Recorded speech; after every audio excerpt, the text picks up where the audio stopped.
राहुल गांधी यांना पुणे कोर्टात हजर राहायचं होतं, मात्र त्यांनी जीवाला धोका असल्याचं कारण देत पुणे कोर्टात हजर राहण्याचा नकार दिलेला आहे.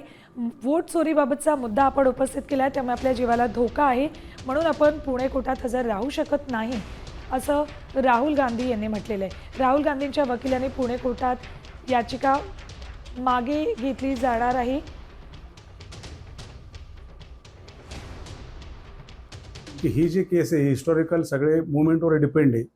भविष्यात केसच्या दृष्टीने आमचा काय बचाव असा काय त्या अनुषंगाने एक पुरशीच दाखल केली होती, पण आमची दिल्ली बाकीच्या लिगल टीम चर्चा झाली तर ह्या स्टेजला ते पुरशीच आपल्याला काही दाखल करायची नाही आणि म्हणून आपण ती विड्रॉ करायचं ठरलं. तर उद्या सकाळी मी कोर्टात जाऊन ती केस ती पुरशीच विड्रॉ करणार आहे.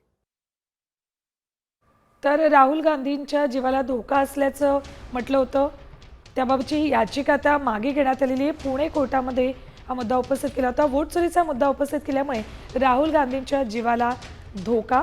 भाजपचे नेते तरविंदर मारवांकडून राहुल गांधींना नीट वागण्याचा इशारा देण्यात आला होता. इंदिरा गांधींचं जे झालं तेच राहुल गांधींचं होईल असं मारवांनी विधान केलं होतं.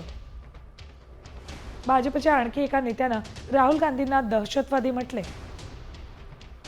याचिकाकर्ते सत्यकींनी गोडसे घराण्याशी संबंध असल्यानं गांधींच्या जीवाला धोका असल्याचं सुद्धा कोर्टात सांगितले. आता isakal.com आहे देशातील नंबर 1 ची मराठी न्यूज वेबसाईट. प्रत्येक अपडेटसाठी isakal.com ला नक्की भेट द्या.